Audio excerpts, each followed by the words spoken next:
बिस्मिल्लाहिर्रहमानिर्रहीम। अस्सलाम वालेकुम। आज मैं आपकी खिदमत में हाज़िर हूँ एक नई रेसिपी के साथ।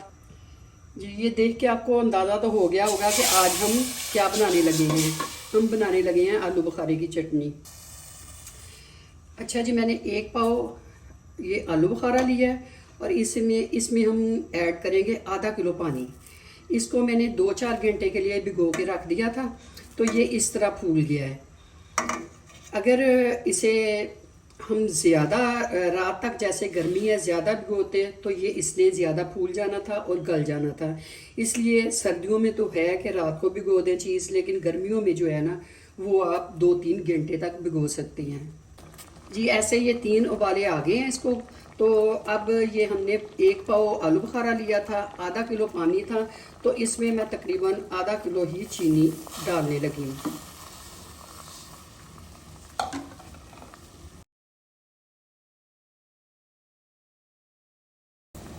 जी, चीनी हमने इसमें डाल ली है। 3-4 उबाल इसको आ गए हैं और इसकी चीनी जो है वो मिक्स हो गई है। ये जो मैं चटनी है, ये मैंने अपने वालिद साहब से, मेरे फादर इन लॉ थे, वो हकीम थे, उनसे सीखी थी। तो जो मैं आपके साथ शेयर कर रही हूँ, ये अब चीनी जो है इसमें हल हो गई है। तो इसको ना बिल्कुल हमने ज़्यादा गाढ़ा नहीं करना कि ये मतलब बिल्कुल ही जम जाए। इसे हमने थोड़ा सा कह लें कि हल्का सा रखना है। जी, इसका शीरा तैयार करते हुए हमने चेक कर लेना है कि ये पानी नहीं है, पानी तो नहीं है। ये हमारा आलू बुखारा इस तरह का होना चाहिए। ये देखें कि ये सॉफ्ट भी हो और बिल्कुल फटे भी ना। अगर हम ज़्यादा करेंगे तो ये फट जाएगा, वो उसमें मेल्ट हो जाएगा चास में। अब मैं आपको बताने लगी हूँ कि क्योंकि चास का जायका जो है ना, उसको ब्रेक करने के लिए, क्योंकि मीठे को ज़रा थोड़ा सा उसको चेंज करने के लिए इसमें मैं थोड़ी सी खटास डालूँगी, क्योंकि आलू बुखारे की तो कोई खटास नहीं होती। तो इसकी चास में थोड़ी सी मैं इमली ऐड करूँगी। ये मैंने थोड़ी सी इमली ऐड की है। ये 5 मैंने इलायचीज़ ली हैं। कुछ लोगों को तो ये पसंद है कि वो बिल्कुल इसका पाउडर डालते हैं, लेकिन ये मुझे ऐसे ज़्यादा अच्छी लगती हैं, तो मैं इसको ऐसे ही डाल रही हूँ। जी, उसके बाद हम डालेंगे इसमें ये 1/2 टी-स्पून है काली मिर्च है।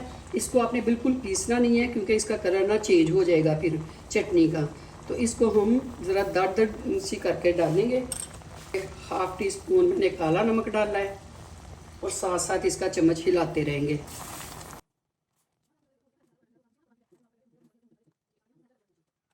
अब इसमें हम ये बादाम डाल रहे हैं। इनकी कोई नहीं है कि ये कम डालें या ज़्यादा डालें, 10 दाने डालें, 12 दाने डालें।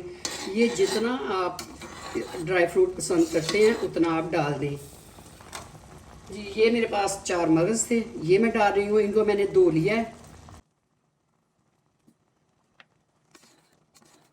और इसको कलर देने के लिए कुछ लोग फूड कलर इस्तेमाल करते हैं, लेकिन जो मुझे बताया गया है, वो मेरे जो ससुर हैं, बच्चियों ਜ਼ੁਬਾਨ ਦੇ ਉੱਤੇ ਲਫ਼ਜ਼ ਹੀ ਨਹੀਂ ਚੜ੍ਹਦੇ, क्योंकि इस उम्र ਦੇ ਵਿੱਚ ਹੁਣ बोलना भी बहुत मुश्किल हो जाता है बाज़ दफ़ा।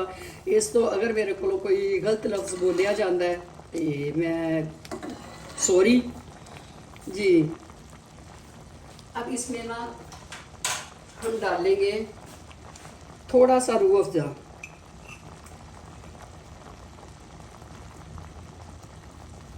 ये देखें, मैंने 1/2 टी-स्पून लिया था, बस थोड़ा सा लिया था कि इसका कलर चेंज हो जाए। ज़्यादा रेड जो है ना, वो भी नहीं अच्छा लगता, बस ऐसे लगे कि जैसे आलू बुखारे का अपना ही कलर है।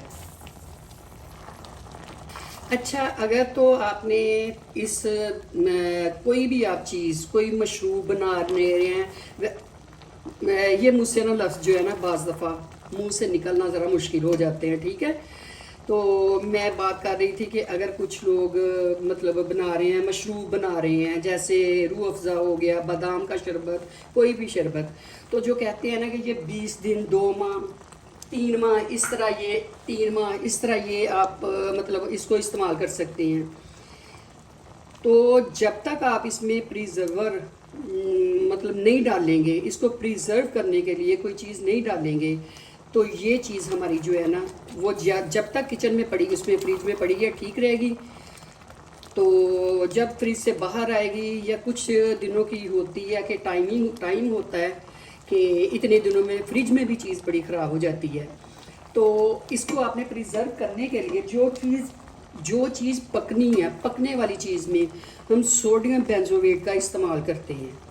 ठीक है, तो जो मशरूबात होंगे या कोई चटनियाँ होंगी मैं उसको बताऊंगी कि अगर तो आपने इसको प्रिजर्व करना है कि मतलब बाहर पड़ी रहे टेबल पे, कुछ लोग होते हैं कि वो टेबल पे ही रखते हैं चीज़, तो अगर आपने इसको प्रिजर्व करना है तो इसको सोडियम बेंजोएट डालेंगे।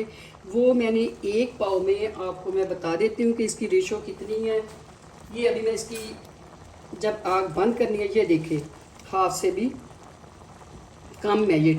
ठीक है, इसको आपने थोड़े से गर्म पानी में इसको आपने मिक्स कर लेना है और इसमें डाल देना है। ये इस पानी में इस तरह आपने इसको मिक्स कर लेना है, वो आपने डाल देना है। तो ये आपकी चटनी, अब आप कह सकते हैं कि जी इतने माह इतना अरसा आपकी ये जो है ना चीज़ आपकी ठीक रहेगी इंशाल्लाह। इस रेसिपी के साथ अब मुझे दीजिए इजाज़त।